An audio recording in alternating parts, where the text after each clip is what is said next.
de muitas de suas posições e passar a entender e aplicar o Código de Defesa do Consumidor, e nós, por nossa vez, tivemos também que reduzir aquela força, aquela interpretação máxima que se procurou dar à lei no início, para que nós cheguemos então a esse ponto de equilíbrio. Mudança é a palavra-chave. Mudamos os fornecedores, mudamos os consumidores, mudamos os intérpretes, mudamos aqueles que trabalhamos com o direito do consumidor no nosso dia a dia, mudamos no próprio instituto em que nós fazemos ciência, nós estudamos o direito do consumidor, não fazemos a defesa, mas estudamos a matéria como cadeira autônoma. E isso em homenagem ao princípio maior que é estabelecido pela legislação consumerista de equilibrar e harmonizar as relações.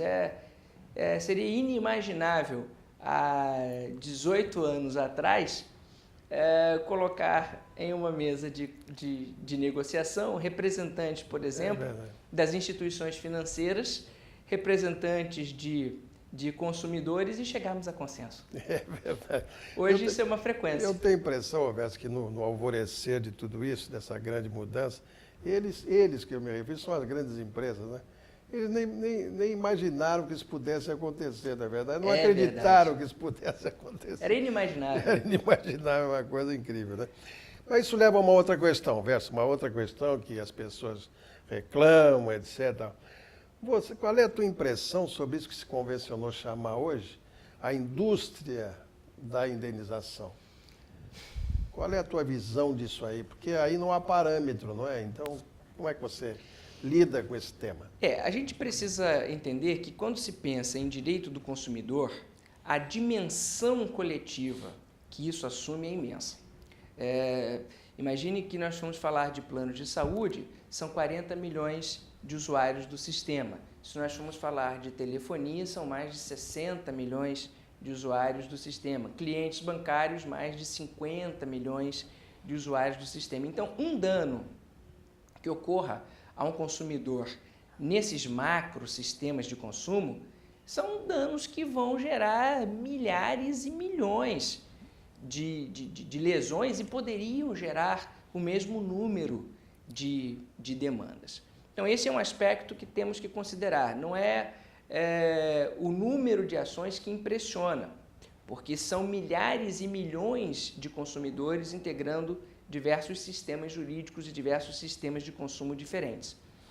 O que nos causa algum receio, desembargador, é a oportunidade que é aproveitada com astúcia por determinadas associações de defesa do consumidor, que, na verdade, não são associações. Verso, esse tema é muito importante, eu quero voltar a ele no próximo bloco, daqui a pouquinho.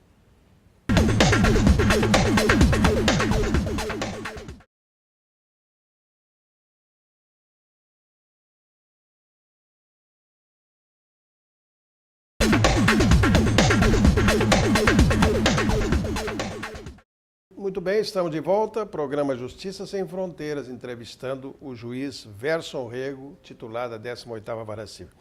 Verso, você falava no bloco anterior sobre o papel dessas organizações, né, de consumidores, né, e que isso eventualmente poderia trazer em tese um engrandecimento dessas indenizações. Como é que você vê isso aí? O volume de ações, então, não nos impressiona. Isso é um dado importante. O que nos causa algum receio é o aproveitamento desses consumidores lesados, essa captação de consumidores lesados por, na verdade, escritórios de advocacia que se travestem de associações de defesa do consumidor. Isso é um risco, mas é um risco que faz parte, um juiz mais experiente tem que saber lidar com isso, tem que saber enfrentar. As associações, elas são muito importantes, porque nós atuamos na defesa coletiva, dos interesses coletivos do consumidor, e isso desafoga o Poder Judiciário. Se eu posso julgar uma demanda, por que eu julgaria centenas de milhares de demandas semelhantes àquela, podendo fazê-lo uma única vez? Então, é importante que se procurem associações idôneas, Por exemplo, o IDEC, que é uma associação das mais respeitáveis que há dentro do nosso país sobre defesa do consumidor, os núcleos de defesa do consumidor das defensorias públicas, o Ministério Público tem uma atuação das mais relevantes na defesa coletiva, né, dos consumidores, as comissões de defesa do consumidor das Assembleias Legislativas, das câmaras municipais, porque ali a sua pretensão será bem atendida por técnicos, por profissionais, o PROCON, e isso traz para o juízo também uma tranquilidade, uma segurança de que aquela pretensão encaminhada ela é idônea. Tem aquele problema do juizado, esse é do juizado, mas que está envolvido aí com o que nós estamos falando, que é o problema da pessoa ir diretamente, não é? Diretamente a juízo ou de ir através de uma organização como essa, ou de um advogado, etc. Né? Quer dizer, isso cai com uma luva também do que nós estamos conversando. Né? Para demandar, ele não precisa necessariamente de uma associação. Claro. Ele pode ir ao juizado especial numa causa até 20 salários mínimos, sem a presença de advogado, claro. Ali apresenta a sua pretensão, que vai ser reduzida a termo pelos atendentes dos juizados especiais. Então, ele não necessariamente precisa aceitar estas ofertas, esses convites que são formulados por essas associações nessas grandes demandas de consumo. Agora, onde há lesão, tem que haver reparação.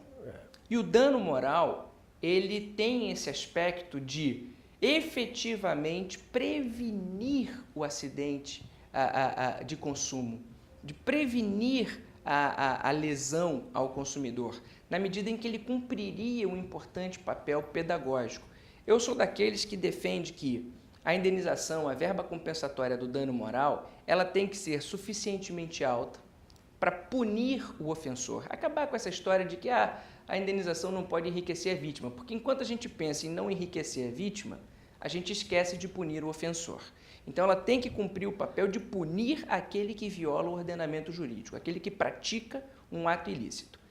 E exemplar. Exatamente. Ela tem que servir de exemplo para aquele fornecedor e para tantos outros, para que ele fique desestimulado a prosseguir naquele tipo de conduta, naquele tipo de comportamento.